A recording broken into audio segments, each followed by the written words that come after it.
Hi, everybody. Hi, Susie. Hi. Hello. This is second episode of Robot Alicia Robots TV.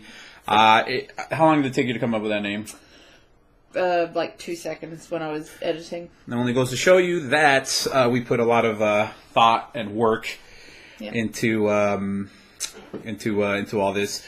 When did we do the first episode? Last week? Yeah. Okay, so it was kind of an accidental pilot episode that we figured, and it was an accidental pilot episode that we accidentally split into two. It was supposed to be one long ass video, and since I guess we have an older camera, it takes about the same amount of time. If you record it about an hour, it takes about an hour to process and render the thing after you hit stop. So it takes a while, but hopefully I dumbed this down to 720. I might not look as sexy as I did last time because it's 720 instead of 1080p. I know there's a lot of ladies out there that is very disappointed in all that. You're welcome. Okay. I'm on the market now. So dumb. All right. So a few things have happened. Susie, this is we've established this in a previous episode. She's from Australia. She's from Brisbane. You were born in Brisbane?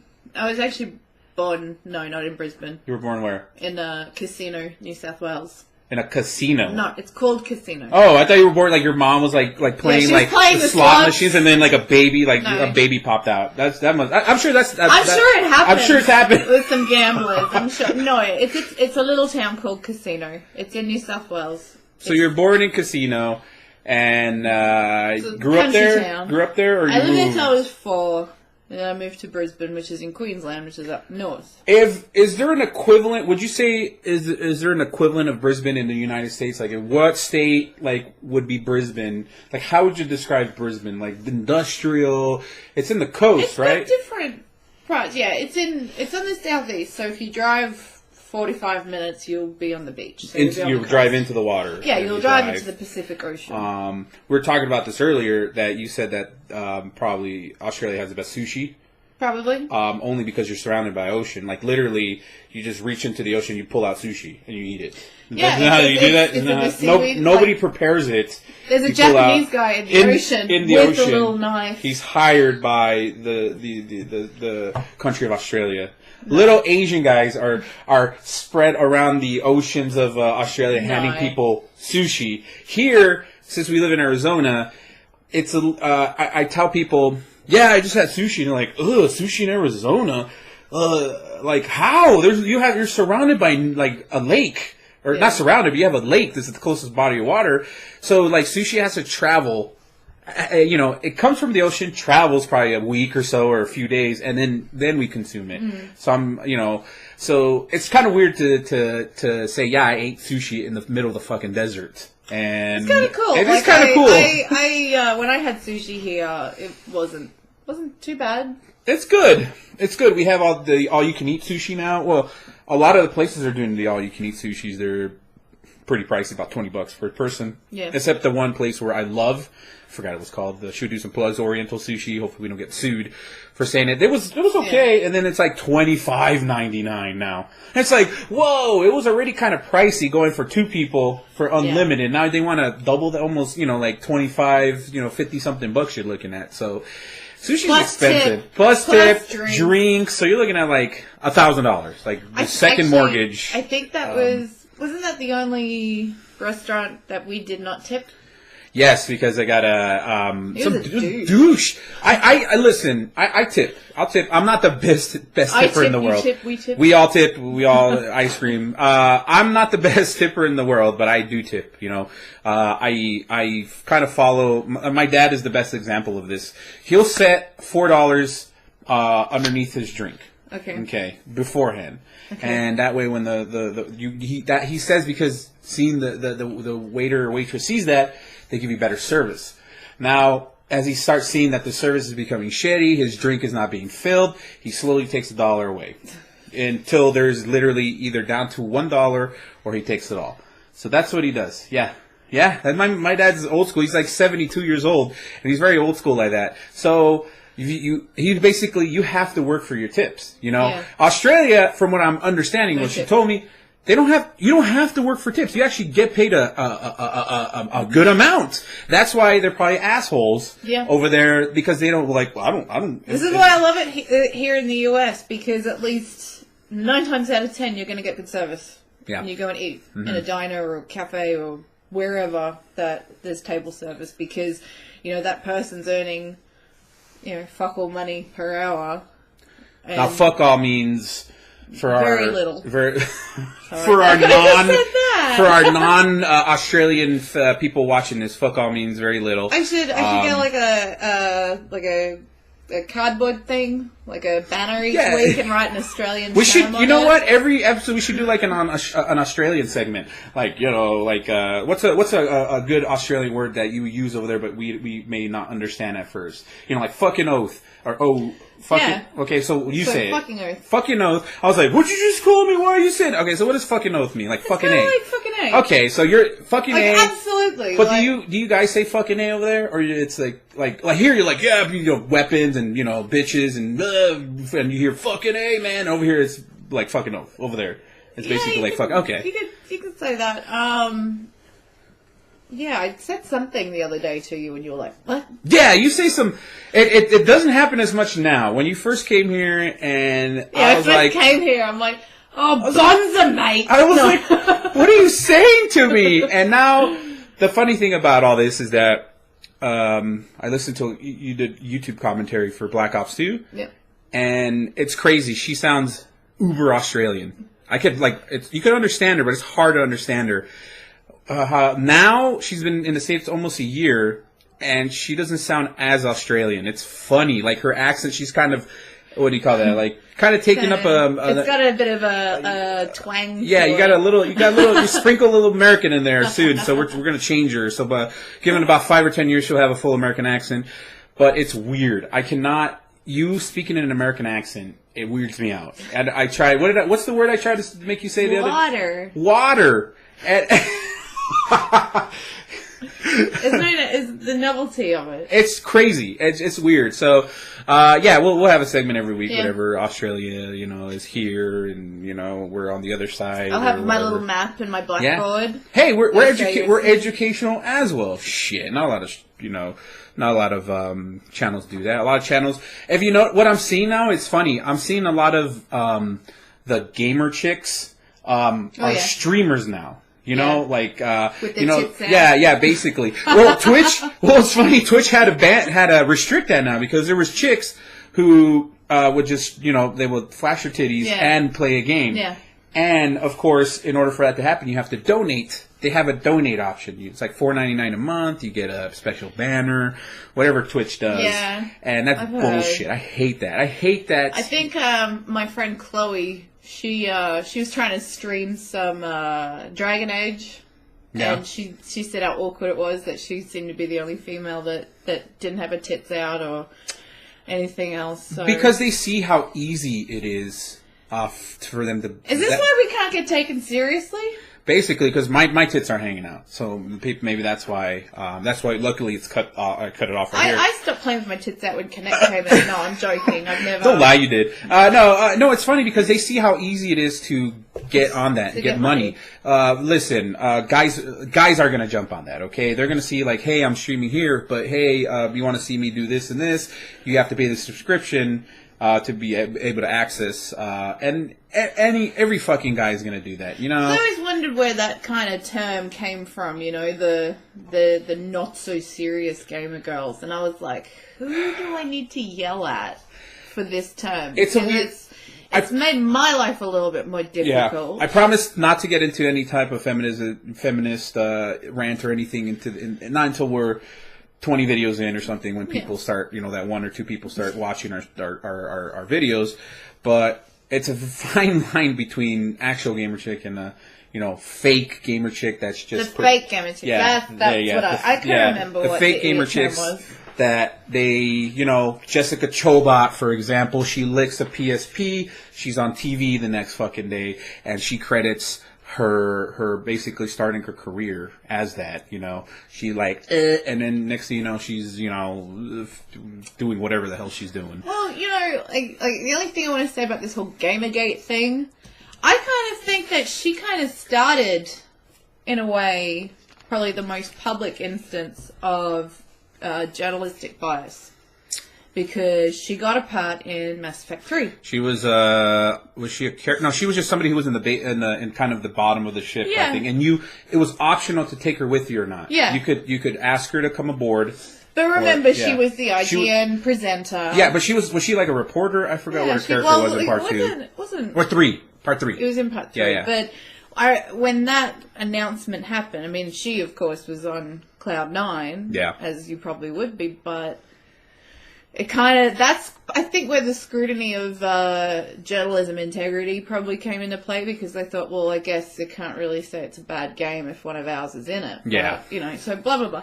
I don't want to get into the whole Gamergate issue, but I think that's probably an early instance where it probably started, etc. So, yeah, that's probably for another time. Probably another video. But yeah, it's pretty cool. I really enjoyed the first video. It's just we said, hey, let's just hit record and see what the hell happened. Yeah. And the next thing you know, we're doing about an hour and a half? An hour and 17. Holy Lord. It was fun. We just kind of sat there, had a conversation, and like, what do we just, because we have interesting conversations, and we're like, what if we just capture some of this and see what people think, and, if they say fuck off or we're nerds or whatever, that's fine. Who gives a shit, whatever. The Kardashians do it all the time, and they get paid money for it. Yeah, why can't we get paid money for not doing anything? It'd be nice. So, Susie, you're almost there. You're almost an American. Mm. You have to fire a weapon. In order to become it's like a test. Like, in order to become an American citizen, you have to do one of two things. Watch the Super Bowl. Yeah. And fire off an automatic weapon or some type of big ass handgun. Like a Magnum, or what's another big, what's Dirty Harry? He uses Magnum. He's like a Magnum. Big fucking, Desert Eagle. Yeah, Desert Eagle. So that's another one. You while wearing like red, white, and blue, like a bra and a bikini and this shit, and beer, Budweiser, and a cigarette, and a cigar. You're American after that. And a big trucker hat. Yeah. How many other stereotypes can I put into this? No. There's a lot. Listen, America is a big place. There's going to be different people, just like I'm sure in Australia. Is there a redneck version of Australia? Who would be? We have rednecks here in the South. Okay, we have who do you have the over farm there? folk. Okay, the simple people. Would they have a different accent than a normal?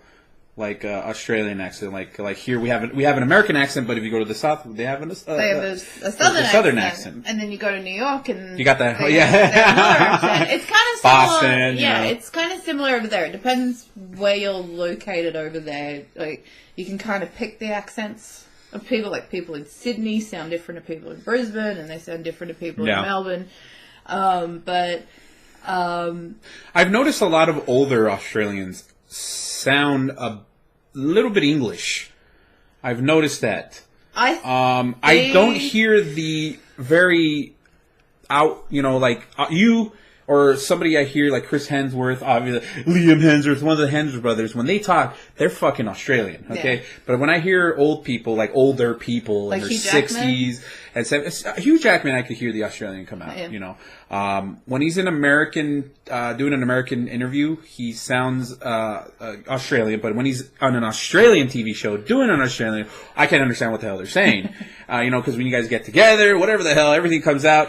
But what do you? Is it just me that I can you hear, like, let's say your mom? Can you hear her or is she just different? Like, is it just a very proper? I think it's a generation thing. Yeah. I think it's almost an education thing. Probably. As well. She doesn't sound like, she sounds very different than a lot of Australians that I talk to. She sounds almost English, like almost English. She's a lady. She's a very well-spoken lady, and that's all I will say. Are you a lady? Why don't you speak? I'm not a lady. She's always said that she's going to send me to Switzerland. Yeah. And go to finishing school. So. Well, you put the books on your head, and you the tea and the whatever. Well, probably like the silverware. Yeah. You have like the four. Each one has a use. Like, this is for your soup, and this is for your. Okay, that makes sense. We should both go. I need to go to that. Maybe finishing school now. But you're, like I said, you're almost there. You took care one thing. You watch the Super fucking Bowl. Not just Super Bowl, the Super fucking Bowl. Somebody actually told me that's what it actually called, Super fucking Bowl. Yeah. It is unofficially, unofficially, the second biggest holiday of in America, or it's considered a holiday, an unofficial holiday. Obviously, you're not paid, to take that day off, like if you work for the government. People are obviously still working. It's the second day that people consumes the most amount. How many wings do we 1.2 billion wings. That's a lot of chickens. I'm sorry, chickens. Next, that's the first being Thanksgiving. Obviously, what do we do on Thanksgiving? We fucking stuff ourselves. And Christmas and stuff like that. But Super Bowl Sunday is, even if you don't like football, people will watch it. If not, if you don't watch it for the game, you watch it for the commercials because they show the trailers. Yeah. You watch it for some people watch it for the halftime show, which we'll get there in a minute. People will, so if you're in a family, chances are somebody in your family is going to be watching Super Bowl that day, whether you like it or not. Except if you're a fucking uber nerd, like a lot of nerds are being outspoken, especially on Facebook, that they're like, "Oh, I fucking hate football. Why are people watching this? I'll be in my room watching Firefly." I'm like, okay, well, that's something you really didn't have to tell us. You could have just stayed in your room and watched Firefly instead of posting it on Facebook or whatever. So it kind of reminds me of people who are vegetarians, actually. You don't need to ask if they're going to. They'll just fucking tell you. Yeah, exactly. Like, we didn't have to know all of that. You could have just said, hey, I had a good day watching Firefly in my room instead of fuck football and stuff like that. Yeah. I watched almost every single football since I can remember. I have, I got brothers who watch it. I got, family members who watch it, unfortunately, my team wasn't here this year. My team is, I was going to say the Diamondbacks are my team. The Cardinals. The Cardinals are my team. Obviously, they got pretty close. There, but we ultimately didn't make it. 2008 was the last time. I believe it was 2008, 2009 was the last time we were at the Super Bowl. And we were this close. We were this close to getting it, but it was a final thing, almost like this one. This crazy. I hear the Cardinals have been a bit sucky. Yes, we lost. It's. I don't want to get. It's a whole different fucking video. Watch the Super Bowl. And what'd you think? You were the first Super Bowl. You've heard, obviously. Who hasn't heard of the Super Bowl? Yeah. What is the Super Bowl over there? Like, when somebody says the Super Bowl when you're in Australia, what do you think? It is the Super Bowl. Like, it's just, any reference to the Super Bowl is going to be here, and that's it's big. It's big. Massive. And that's because of American TV. Because the Super Bowl. Was it 49? Yes, 49. So, 49 years of Super Bowl. So, it is a bit of a pinnacle. Listen, if it does, jets flying over the goddamn stadium while fireworks are going off and playing. How American can you get? American. Do you have fire jets flying over anything? There are events where we've had, like F-111s and Super Hornets and things fly, they used to do, like, the dump and burn, which was pretty awesome. Oh, that's pretty cool. So, there were events like that. Do we have a great big... Well, I guess the grand final for the AFL. Listen, I'm sure every country has a big thing. Well, put it this way. Okay, when it comes to Australian football, so Aussie rules AFL. Because I knew nothing about the rules of American football. I've not done my homework when I got here about how it's played, and I think you only told me a couple of things of how it's played, and I kind of went, okay, because it's similar to league and union and that similar. Because I was like, has rugby been around longer than football? I wasn't sure because I've heard of rugby and I've met people who play for and they're like. Padding? What padding? What the hell? This guy was like, I broke my finger. I still had to play the rest of the game. Yeah. I broke my finger 5 minutes into the game, and I still had to play the whole fucking thing. I was like, and we're like, we have helmets and the shoulder pads. Well, that's one thing I've been told. When I try to talk to Americans about AFL, they go, "Well, where are the helmets? Yeah, why don't we have helmets? Where are the shin guards? Where are the gloves? No, we're a bunch of pussies. Watching a rugby game, like I caught it on ESPN. I'm like, that guy tackled that other man, a big guy, tackled this other guy without any protection. How the hell? How do they allow this? Is there fighting in rugby? Can you fight? Oh, there's always the bit. Is there penalty for fighting, like hockey? Okay. Is it put on more for show? That's what people go to watch hockey for. It's Absolutely. for the fighting. Okay, I'm sure they're like, everybody cheers when people, No, because they made a big deal out of it, especially the whole idea of king hitting people. Because I guess the culture in Australia, they don't like violence anywhere. People were walking out of nightclubs, king hitting each other and killing each other. But king hitting? What's king hitting? Big punch to the head. Ooh. That can be deadly, can it? Like if you hit like some wrong spot in your head, you get that's why there's a big person. one punch can kill campaign there at the moment, because that's what was happening. People were getting wasted, just picking fights with each other outside nightclubs, just knock them to the ground. You hear that a lot. You're hearing that a lot more now. Even here, but here you in the see States. it happen on a football field, whether it's during a Sunday game or state of origin or something. But on the field, it's not a crime. So there was a big thing about that. So it happens. They do up the biff, and it's entertaining, and I think it's entertaining for the wrong reasons. They're starting. England is wanting to bring the American football, type over there, kind of like to play over there because they're so fascinating. England's all about taking over. Why are they taking over everything? What's going on?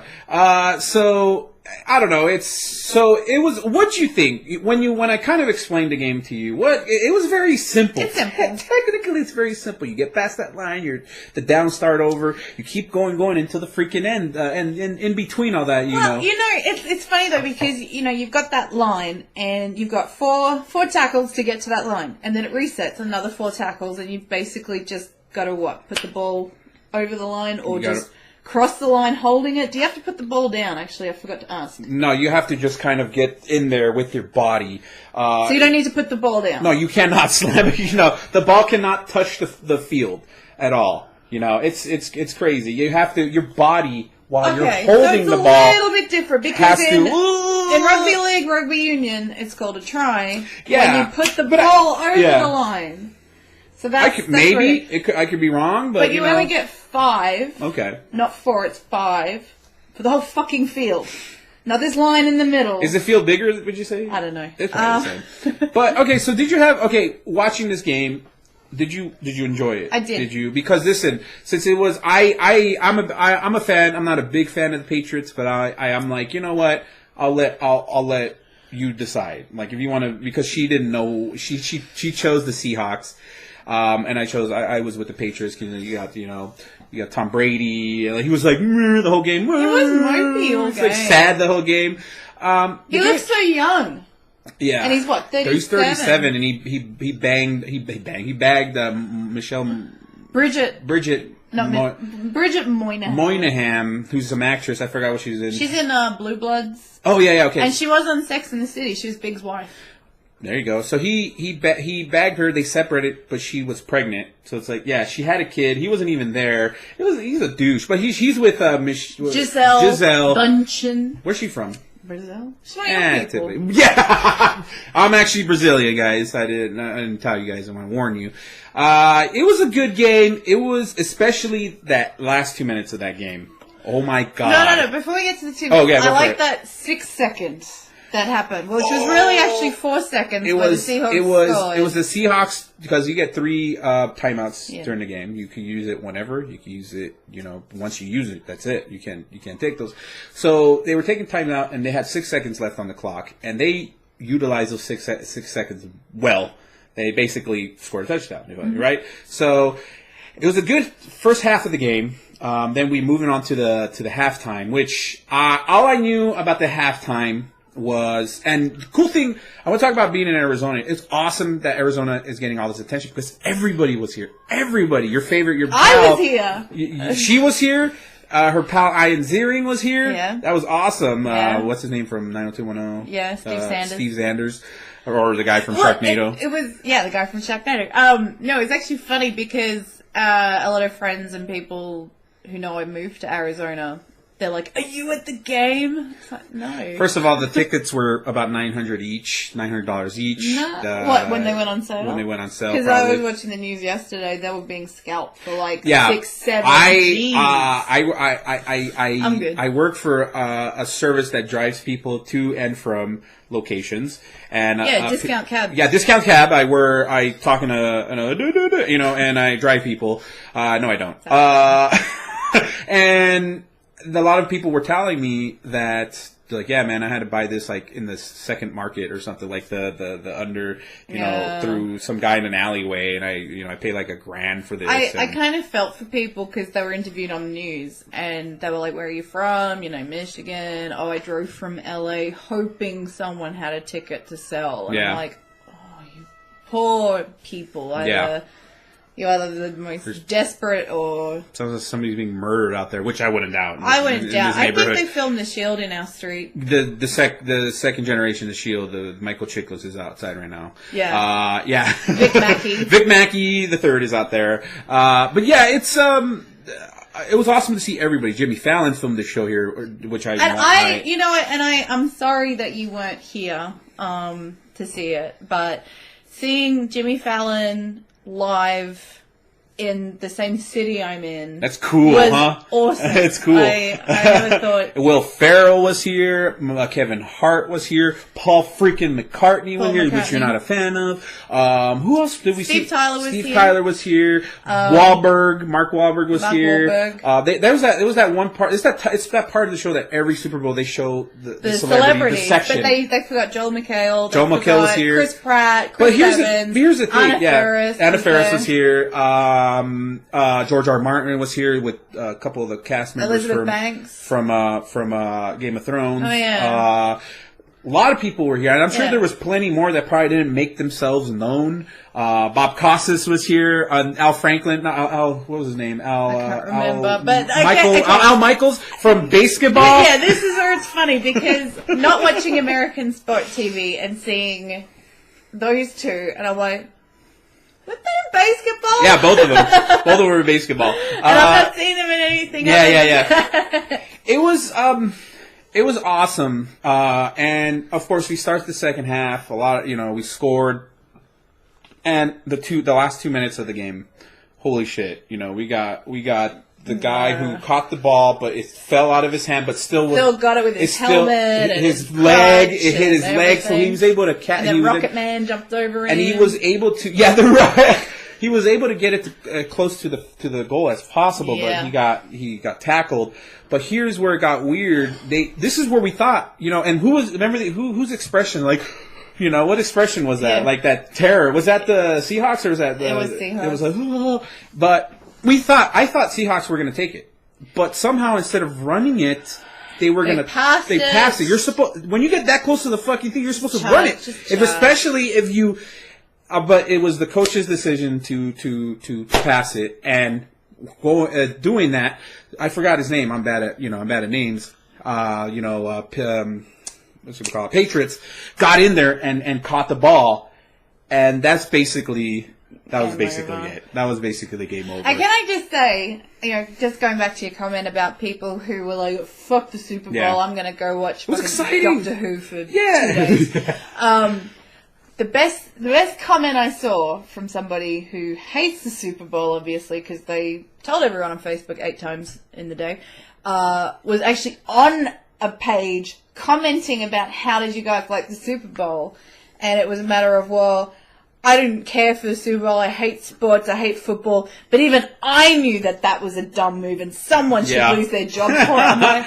Well, yeah, and there was a fight. A fight broke out. Yeah, it was crazy. It was crazy. Like everybody, people were getting in. The referees were being tackled. A little tiny referee was in there trying to break these big fucking guys up. It was a mess. I felt bad because it did I mean, for the it must be frustrating. Listen, I can understand why they were fighting. There was a lot of frustration going on. Well, you know, and that was one of the jokes on Fallon, was he said that the Seahawks even lost that fight as well. So what?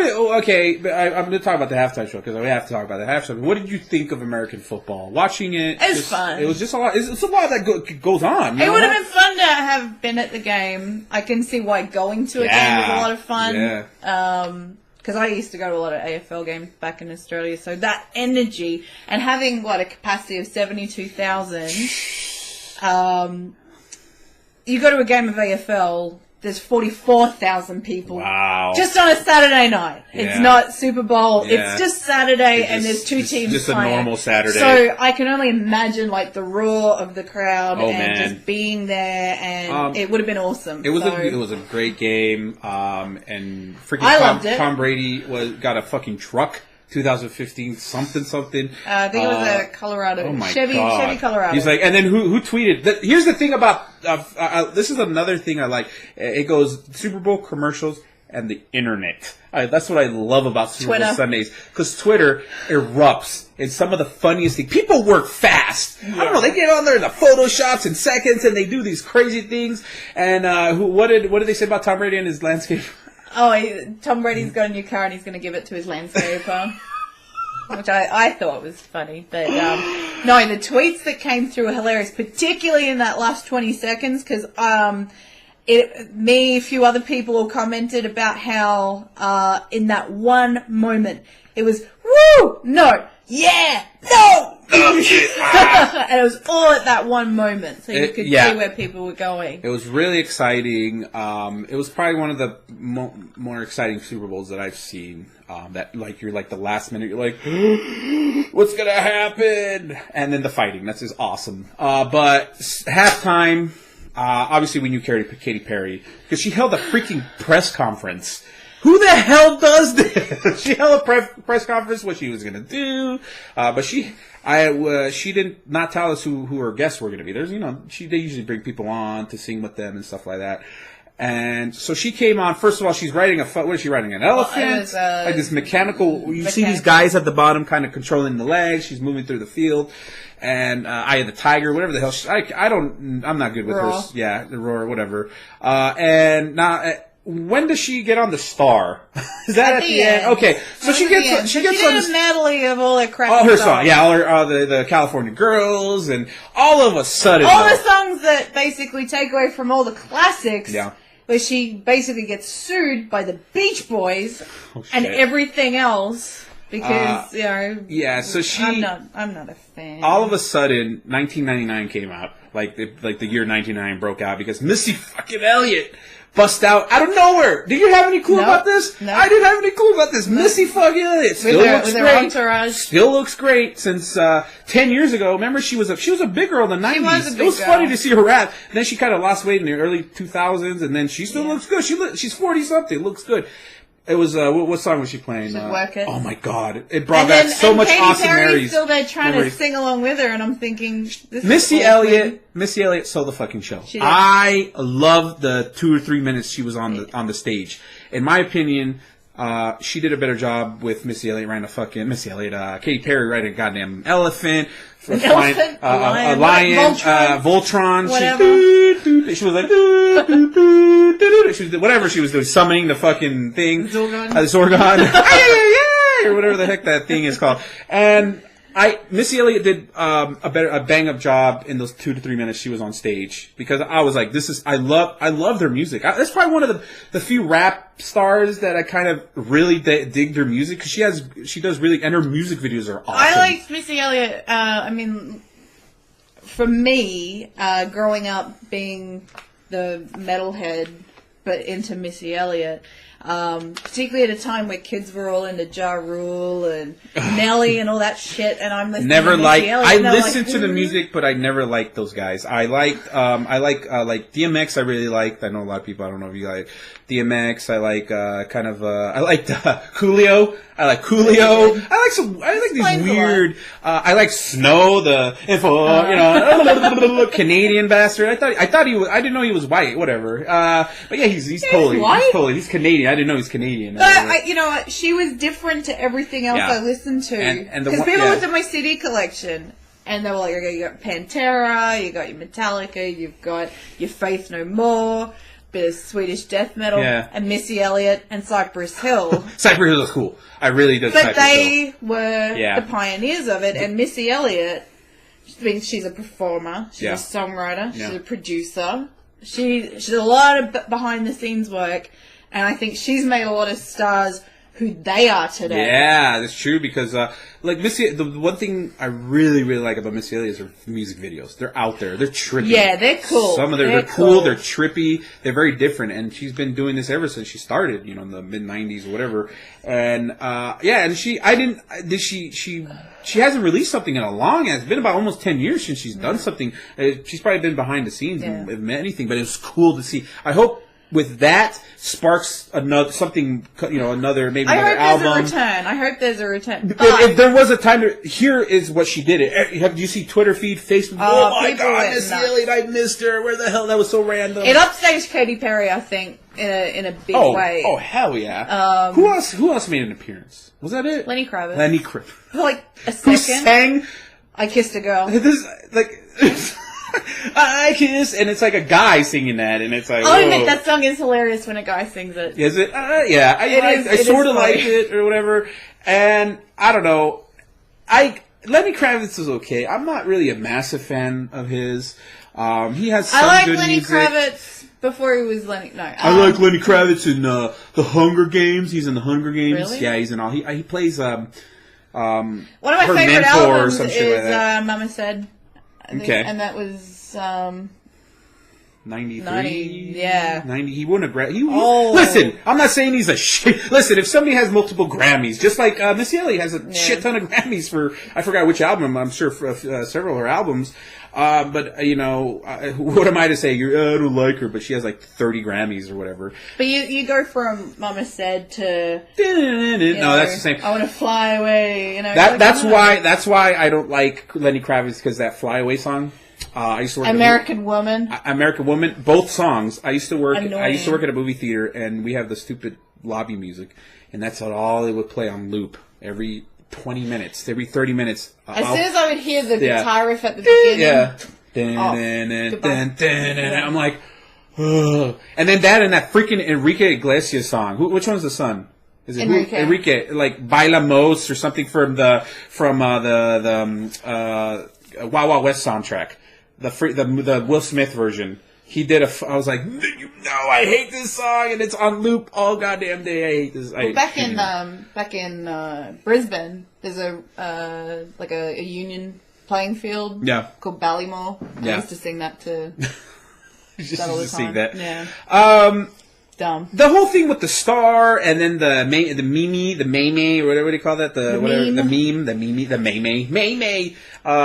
more you know. Like, she got on a star on a thing that kind of put her across the field, and listen, I'm sure for a lot of people she did a bang up job. She's, oh my God, I was reading tweets. Oh my God, she absolutely nailed it. But then I love seeing the tweets. Fucking Missy Elliott stole the show, and in my opinion, she stole the show. And I love that. I'm glad I saw the halftime show, and I love that it was here in Arizona. Yeah. And it's awesome. It'll probably be another 10 fucking years or even more that we get a Super Bowl here, but hey, we got Arizona was on the map. Good first Super Bowl for me. Yeah, Arizona was on the map for good things, and that had nothing to do with illegal, immigration shit that we're always on the goddamn map for. When you hear a joke about it on Community, that's when you know about immigration. Yeah. That's when we're like, we don't want to be on the news for that shit, so. And you know what? I'm really glad that on Fallon I did not see Sheriff Joe Arpaio's face on there, because if he was a guest on there, I don't think I would have watched it. Because the last Super Bowl that I remember, I don't remember we had a Super Bowl in the 2000s. I'm not sure, but the last Super Bowl that came here was in 1996. It was Jay Leno brought his show here to Phoenix. It was Chris Farley. was the guest. No. It was. Okay, you know it's been a long time when Chris Farley was a freaking Chris Farley came in stumbling like he does, falling over all this shit, and he was here. He came out with a football, and he's like just falling. He was like tackling somebody like Jay or something like that, and it was amazing. I was obsessed with Chris Farley. He was like almost like my idol. He was almost like my idol because he was like, to me, the funniest person in the world. You know, I love Tommy Boy is probably one of my favorite comedies of all time. You know, I don't really like David Spade too much. He's kind of like, if anything, I knew they did a few movies together. It was Tommy Boy and Black Sheep. You know, it was David Spade and, you know, Chris Farley.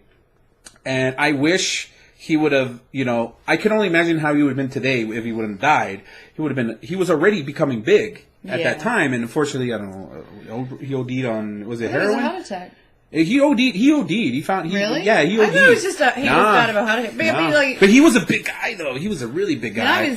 But, I mean, what, 96, so 97, so... 97, he died? He died in 97, I think. Was that the same year as Phil Hartman? Phil Hartman did die in 97. 97 might have been 98. That was another SNL. Phil Hartman. I think it's an SNL curse. I wouldn't doubt it.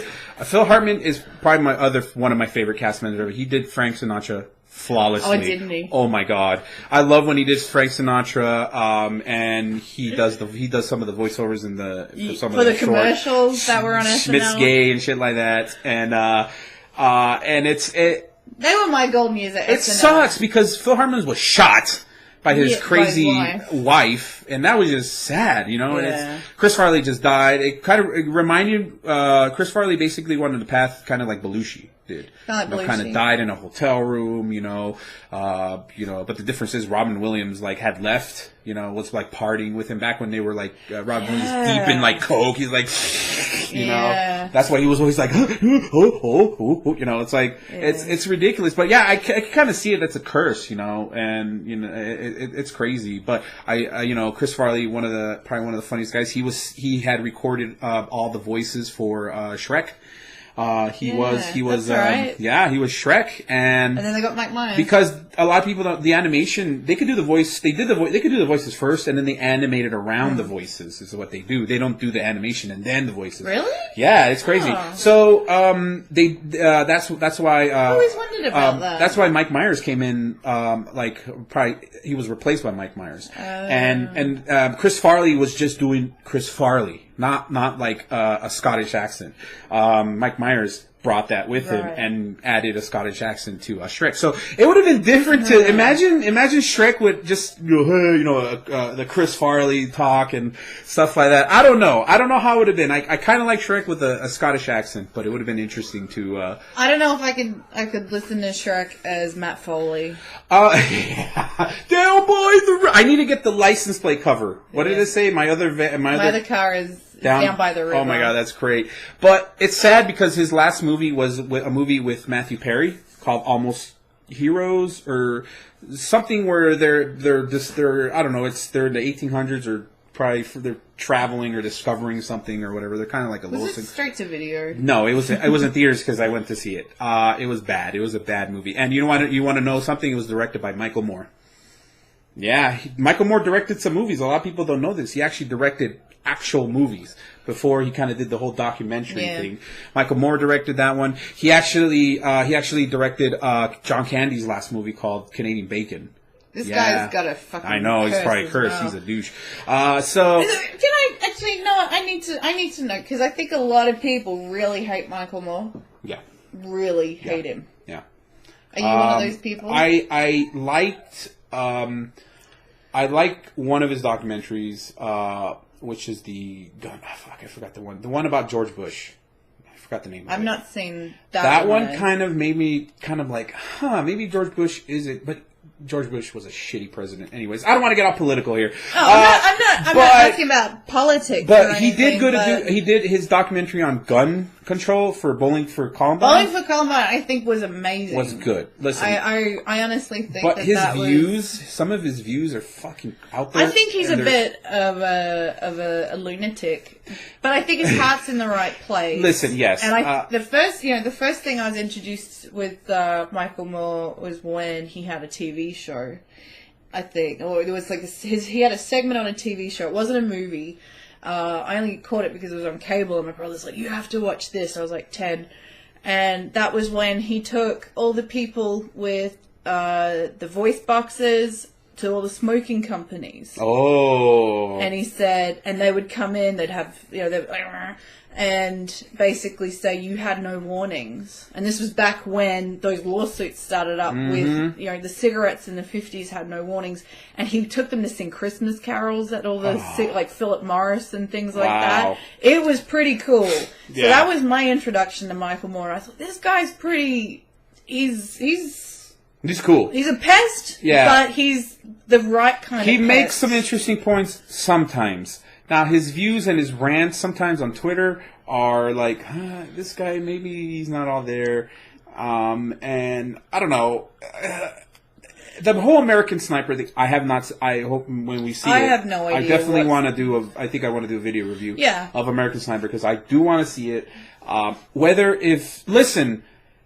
all of it isn't all true, if some of it is fictionalized, that's okay. It's an interpretation of American hero that, why shit on it, Seth Rogen, like, he tweeted out, I felt, watching American Sniper, is kind of how I felt like the Nazis or something. Like, something about the... It was like a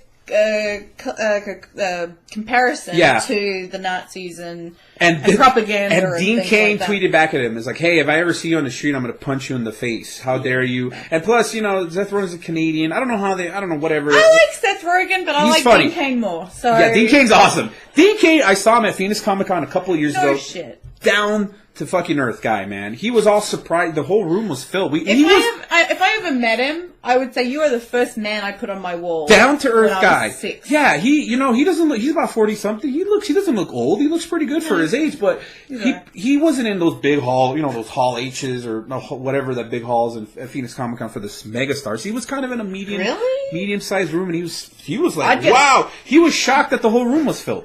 The whole room was filled. He was just down to earth, answering all the questions, talking just candidly, and he supports the troops, and he goes out there and meets the troops and stuff like that. I think in America, it's a very big.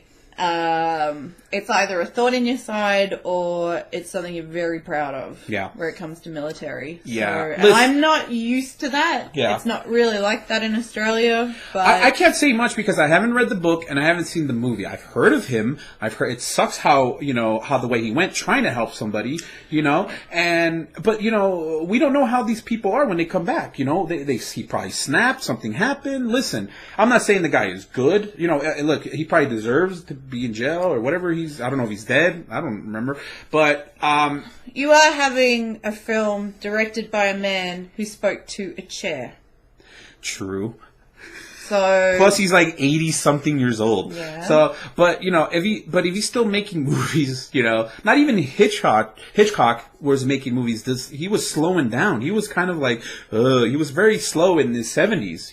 Hitchcock was directing movies into his 70s, and to see Eastwood directing basically one movie a year now. He's doing one movie a year because the last movie he did was like Jersey Boys, and then I forgot the one before, and then he did a shit ton before that one. So, but I think Clint Eastwood's got his agenda he's trying to push as well. Listen, but does it merit? Have you read the book? I've read some of it. I was actually one of the first. He wrote it. He wrote it, or an author wrote it? He account? wrote it, and someone co-wrote with him. Because some people don't know how to write books. He probably talked, and his autobiography. He probably talked, and somebody probably typed it or whatever they do. But it's his autobiography. And listen, it's confirmed. Listen, he killed how many people? 160. Confirmed. Not just supposedly he killed, and we think it's confirmed kills. It was confirmed. Somebody was there to confirm this kill. And listen, to me, he's an American hero. Anybody who, but I'm sure he had to make tough choices on who he had to kill. And, and I want to see that, I want to see that movie. Hopefully, I don't want to pay. I don't know. I want to see that one, and I like Bradley Cooper, and I can't believe how much he actually looks like Chris Kyle. It's crazy, right? He looks just like him, and I've always been kind of on the fence with Bradley Cooper. I don't love him, but I don't really hate the guy either. Kind of when, he's always been, Bradley Cooper's alright, whatever. I'm not like, I gotta run out and go see a Bradley Cooper movie. He's very endearing, and I think even right now he's getting more credibility, not just for American Sniper, but being in The Elephant Man on Broadway. That's all I see the picture of. Yeah, so it's a bit of an accomplishment. There was a good article about him in Vanity Fair's, not the most recent one, but the one before. So that's a good issue to pick up and have. And he started out on Alias, one of the shows I used to watch that had what's her name, Jennifer Garner on it. She played the spy, whatever. And he started out. He was a very young. Wedding Crashers. He was in Wedding Crashers. He was the douche. And obviously Hangover, which was weird. That's pretty much what put him on. That put him on the map. He was been around here and there, but never really kind of like he had his own movies and shit like that. And he's in another fucking film with Jennifer Lawrence again. Why? This is their. He's gonna Fourth, I think. No, they did. It was that movie that she won her Academy Award with. Silver Lining Playbook, and then The American Hustle, and then this one. Whatever it's coming up. It's probably directed by the same fucking guy. Looks pretty good, actually. I saw the trailer for it the other day. If they're good together, that's okay. I'm pretty sure there's actually another film that they're in together. Lord, I think I saw a still. I saw a still not too long ago about it. They're like, in another movie they're together with, and this and this. And listen, if it's kind of like Bogey and Bacall, but they're not a couple. Yeah. She's kind of a bit too young for him, I think. But he's dating somebody about her age. He's really? He's like. So I could have had a chance? Yeah, there you go. You missed out. He's like 39 or 40, and his girlfriend is about 23. So. You know what? You're right. I think he likes them young. And it's I don't know. He's okay. He's gonna be around for a while. He's a good actor. I really dug him. I don't think he's going anywhere. Nah. Anytime soon. I think he's sowing that seed. Yeah. So it's cool. But American Sniper, when we see it, I definitely want to get my thoughts about it because I want to see what all the fuss is about. Yeah. I'm probably gonna try to read the book. And it's you gotta understand it's one man's interpretation. Yeah. It's somebody else's interpretation going into that. If it's going to look like an American propaganda film, like with Seth Rogen, I guess that's kind of like the American propaganda, kind of like a Nazi propaganda kind of thing. I think that's what he meant. I think it was a bit rich coming from Rogen, who just did the interview. The interview, which I finally saw. I only saw half of it, and I finally saw the damn movie, and I thought it was funny, and it kind of made Kim Jong Un make kind of seem like because he liked Katy Perry and this and it was weird. Check out the interviews. Not their best movie ever, but I'm gonna miss it. But the cool thing about it is that I watched 20 minutes of Jobs. Okay, Ashton Kutcher. Ashton Kutcher was in Jobs. Who Steve Jobs, obviously the autobiography. I don't know. It's cool because he kind of looks like Jobs. Okay, but but that movie had some of the most fake beards. Really? Why didn't they just let him grow it naturally? You could tell that they were like pasted on. Was it kind of like Team America? Yeah, basically. It was bad. But here's the thing: they're filming right now a movie called Steve Jobs. Michael Fassbender is going to be Steve Jobs. I can't see it. Here's the interesting thing: guess who's going to be Steve Wozniak? Seth Rogen. Seth Rogen's going to be... I could kind of see it. I could kind of see Seth Rogen become Wozniak. Wozniak, not Wozniak. Wozniak. What if he put his weight back on? That's what I'm saying. Steve Wozniak is a big guy. He's a big always been a big guy. Even if you see early read... If you want to know a lot and go delve into the world of Steve Jobs, read... is it Steve Jobs' biography or is it Jobs? Great biography, 600 pages about Steve Jobs, and it's a authorized biography. Like it was given Steve Jobs' blessing before he died and stuff like that. And it's a very interesting look into this very complicated man. At the same time, what he did was genius. He took something that basically, he took something that Wozniak wanted to give away. Wozniak just wanted to give away his schematics to kind of show people how to build computers. And Jobs was like, no, we could make money off that. And now we have Apple. He's a bazillionaire now that, he left all that to his wife. But I could see Seth Rogen a little bit kind of play Wozniak. I can see it. And the cool thing about Wozniak having to do with Australia, whenever there's an iPhone that's released, he's in line. He's the first person in line. He's always the first person in the world to get the first iPhone in Australia. He flies to Australia every goddamn iPhone release, and he's the first one in line at the Apple Store because Australia, I guess, is the first, to get midnight to whatever to hit midnight. Because they're in the future. Yeah, yeah. Australians aren't in the future. Who won the lottery? So dumb. So yeah, I don't know. I want to see American Sniper. Yeah. I will see it, and we'll I want to see it. It got me at the trailer because I actually, I had no idea they were filming it, and it wasn't until I actually saw the trailer, and I think it was something mentioned in it, and I went, "This is about Chris Kyle," because I have the book, so I want to see it, especially because I think a lot of veterans and just people who do sacrifice their time to serve, they all have a story. This one just happened to kill 164 people with a sniper rifle that was a lot, I forgot how many yards away. Yeah. It was fucking far, dude. I probably couldn't do that shit, So, I have props for that, and especially as for defending our country, I have mad props for that guy. I'm not going to voice my opinion, even though I've heard the guy, I've seen his interviews, haven't read his book, haven't seen the movie. But a lot of people, whether it's real or not, listen, it's not. I want to say that even if it's not real, this is a man who, the job he did, the sacrifices he made, you could not, I could not comprehend what goes on. Yeah. And if anything, it should get people talking about PTSD. Yeah. And I've always been interested in soldiers returning modern day military. Yeah. Returning home and adapting, having such a hard time adapting to life. Just civilian life, because they're used to out there days at a time, and that's all they know for a year or two, wherever they're deployed. And you're coming back to something like simple as being with your family, and they have hard times doing that, and I can only imagine. Yeah, I think, and it's probably more so here. You know someone who has gone and done, service. I knew a few people who did a few tours from the Australian Defence Force, and they don't come back the same. I don't think you do. If once you've seen somebody get killed, or you kill somebody, or you see a best buddy get blown up or shot, or you see him die in front of your face, or in your arms or something. I don't think you're ever going to be the same again. And the only difference is people are speaking up now. Back in World War II, World War I, PTS was something you kind of dealt with yourself.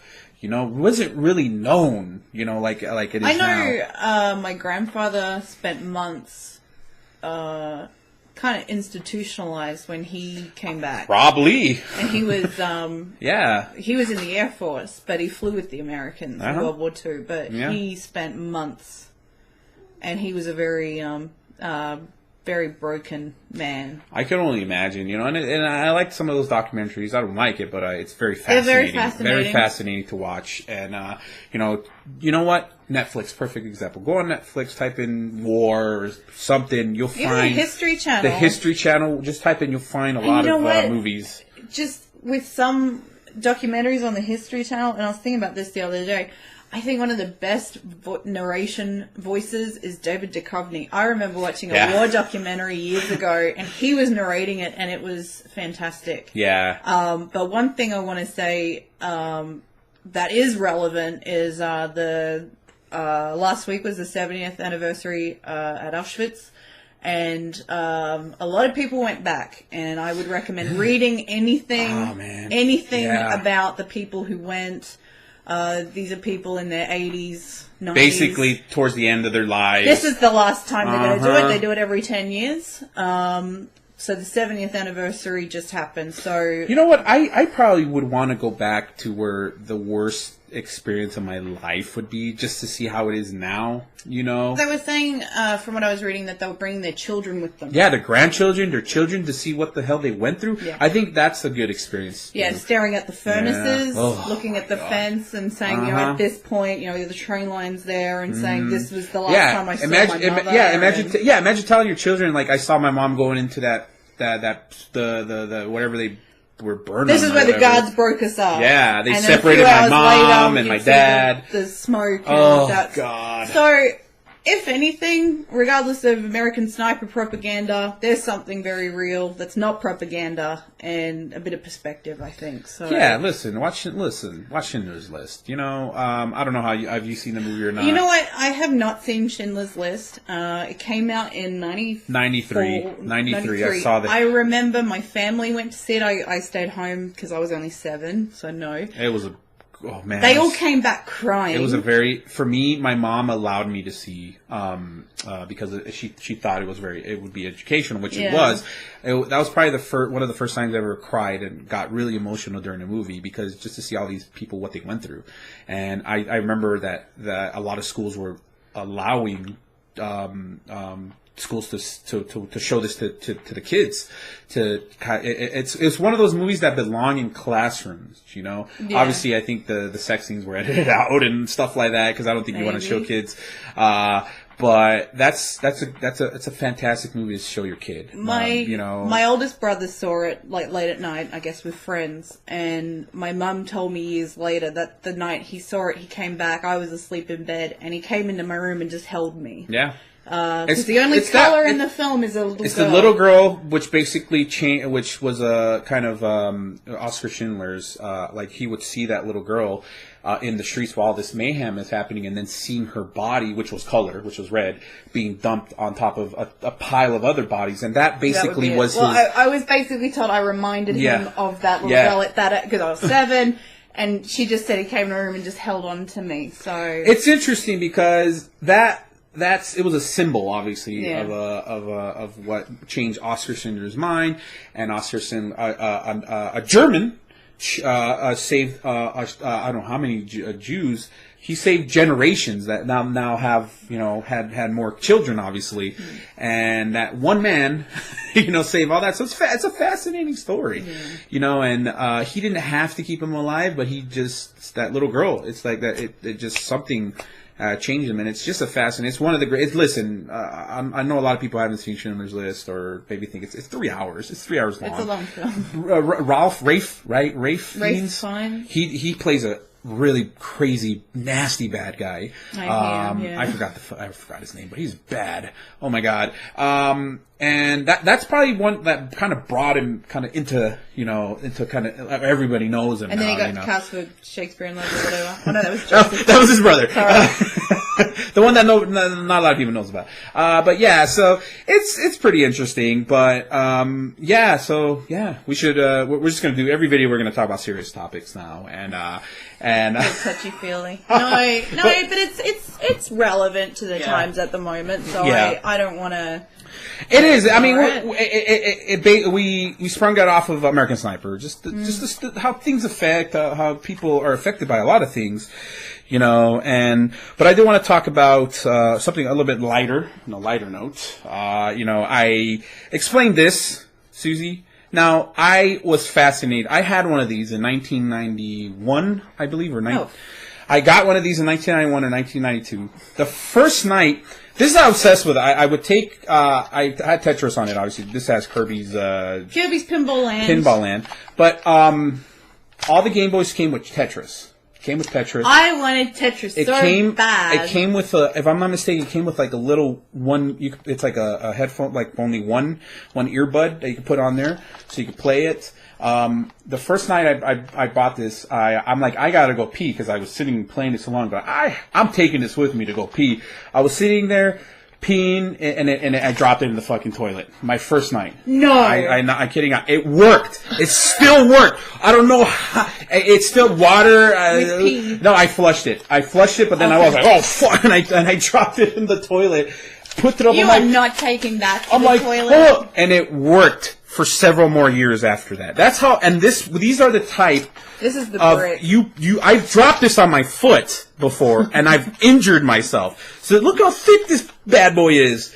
Now you have the little, little tiny ones, the SPs. I don't even think the 3DS is that fat when you close the damn thing. You could, the next time we're going to do, if I go protesting or whatever, in those riots, just take one of these and just, injured, really bad somebody, it's been so long. In my opinion, I think the best Game Boy. Now they have 3DS, not 3DS, which is probably, and they keep releasing new ones.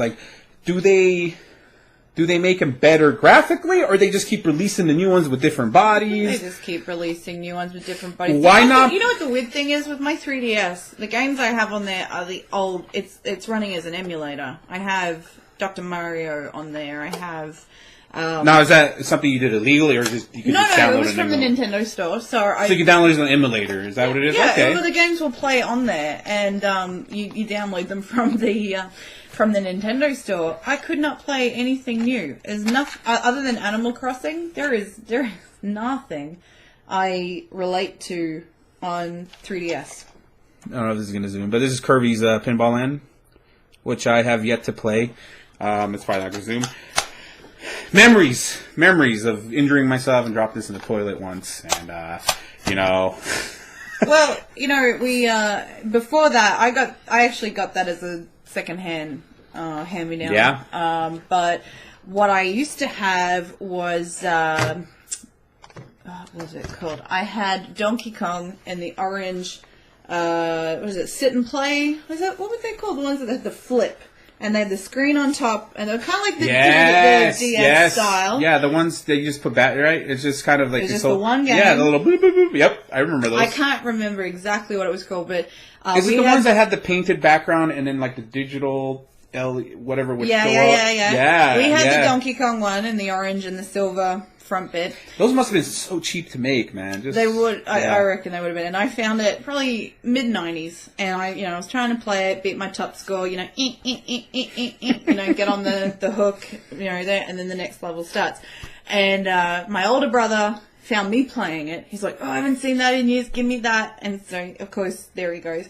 About 4 PM, starts playing, and then it's probably about 7:30 at night. He's in his room. And I could hear it just it was so fast. And he had the massive score, and I, walked in. How's it going? Get out of here! And I'm like, okay. And for years, my mum would yell at me because I'd always leave a room at night with the light on, and she would always yell at me, "Do not leave the light on when you leave the room." So of course, evening, he's in there. He tells me to piss off, and I go, "Okay, bye." Flick the light off as I was walking out the door because I got yelled at every time. And this was This was the times where there was no backlight. Nope.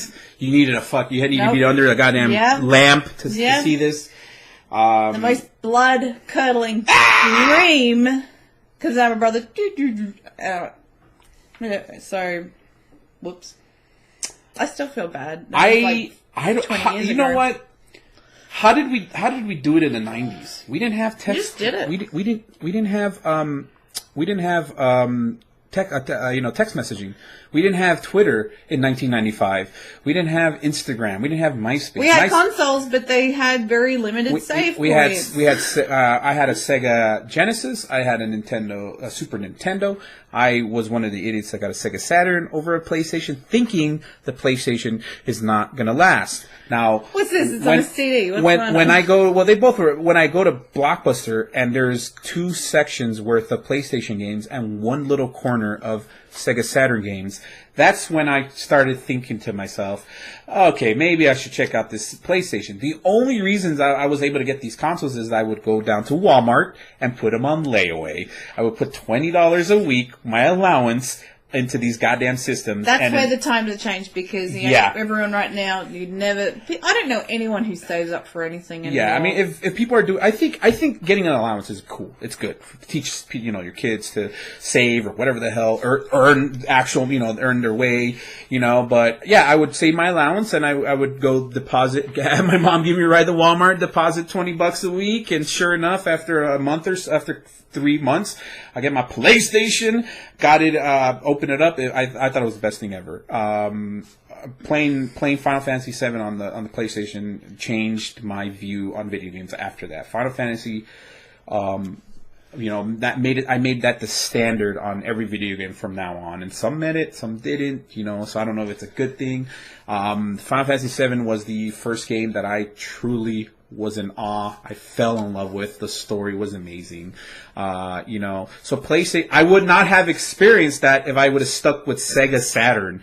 The only fucking game I ever constantly had and people played was Ultimate Mortal Kombat 3. I memorized every fucking move from all the characters. I memorized all the fatalities, babalities, friendships, whatever. And I knew all the codes, all the unlocks. I played Virtua. I forgot. It was not Virtua Fighter. Was it Virtua Fighter? Whatever. Virtual Cop was the one where I don't know if you ever played the arcade Virtual Cop. No. Virtual Fighter. I remember my brother buying a PlayStation when it came out, and I remember he had Abe's Odyssey. Abe's Odyssey, yeah, that's a good one. That was the PlayStation staple, I think, back in the day. Yeah. And I borrowed from the Blockbuster, I think it was Point Blank. Yeah, I mean... with the gun. Did you get a Nintendo 64? No. I got a Nintendo 64 layaway. It was kind of like it was before Christmas, and I saved up for Christmas. And I remember Super Mario 64. Super Mario 64 changed it, I think. It was probably one of the greatest games. Then you got Zelda, The Legend of Zelda on the 64. I like Zelda.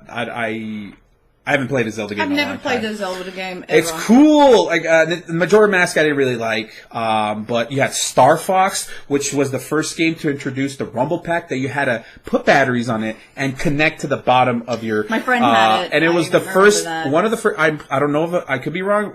May have been one of the first gaming things where you could buy and make your controller rumble.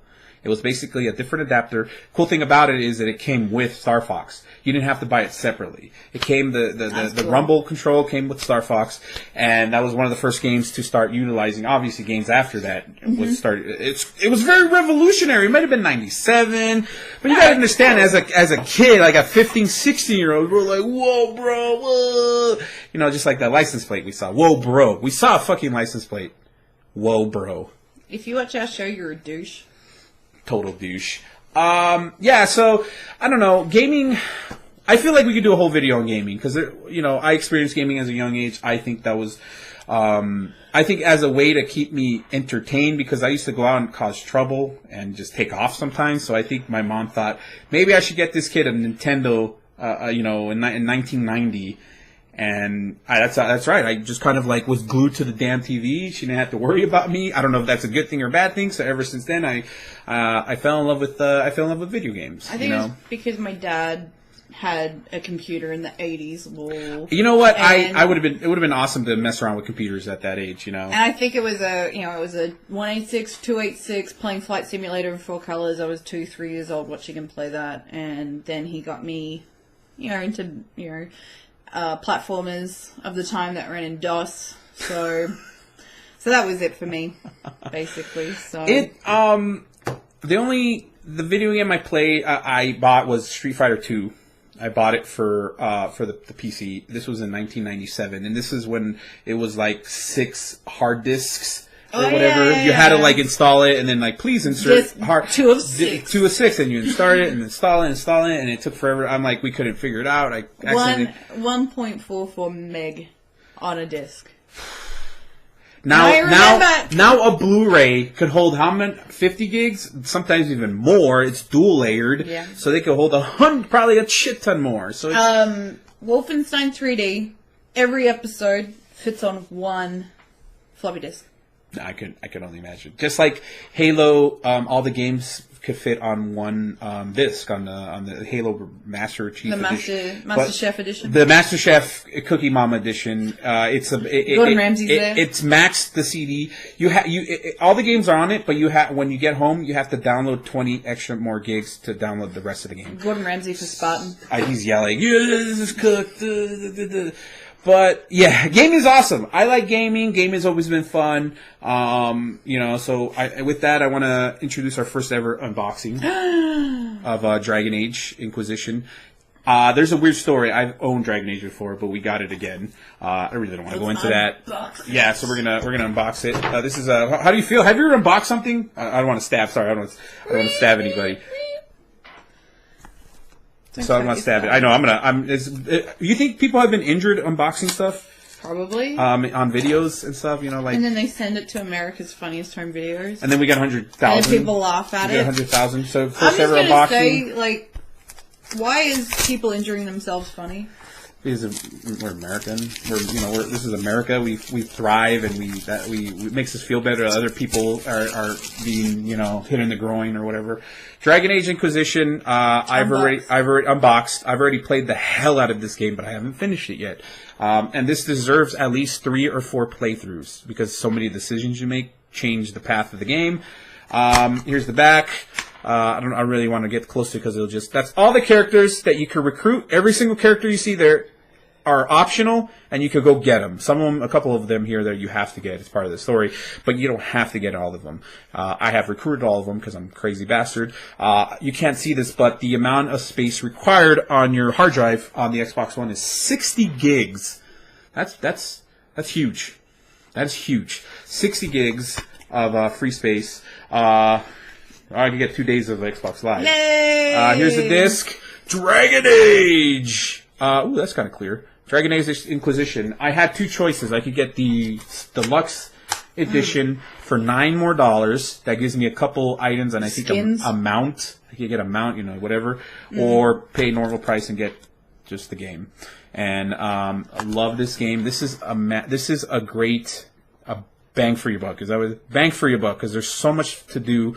There is this will keep you busy for hours and then some.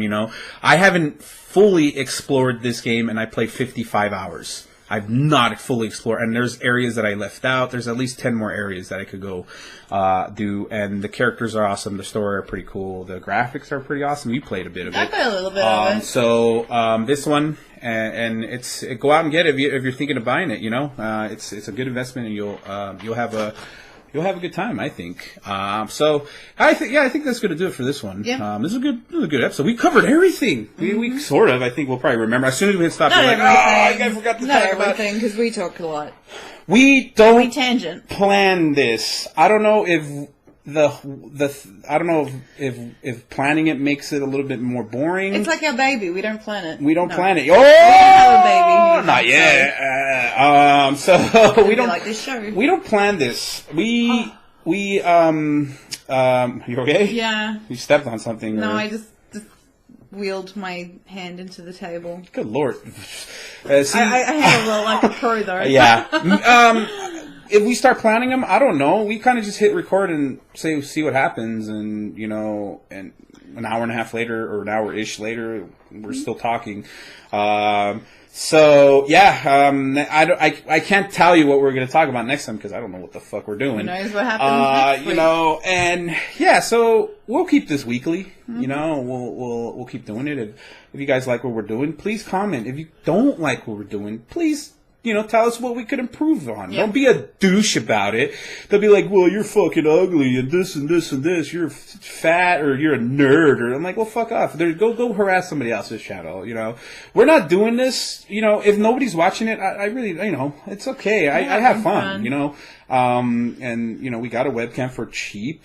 So it's whatever. What's gonna happen? And we'll keep doing this. And kind of like Jen and Wayne Schuyler from Tim and Eric, the only married news channel. Whoa!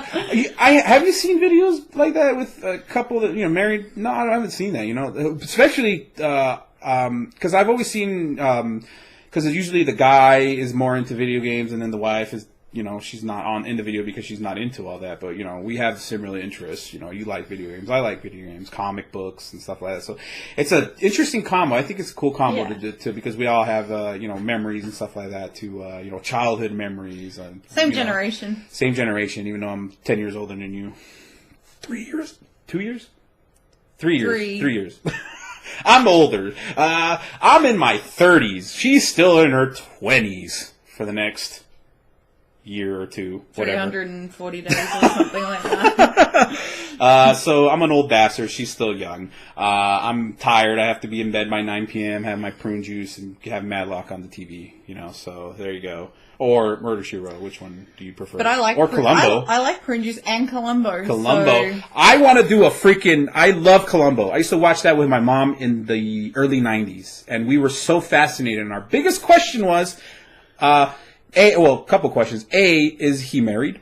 Because he mentions his wife all that fucking time. Always talking about his wife. But we never see her. So is she real? And she confirmed this to me.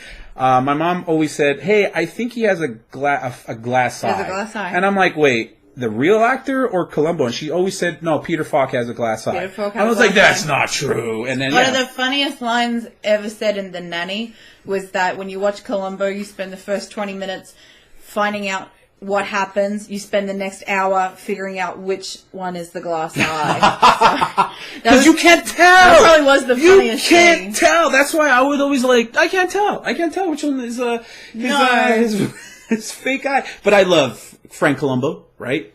I love Columbo. And they were still making movies, made-for-TV movies up until the 2000s.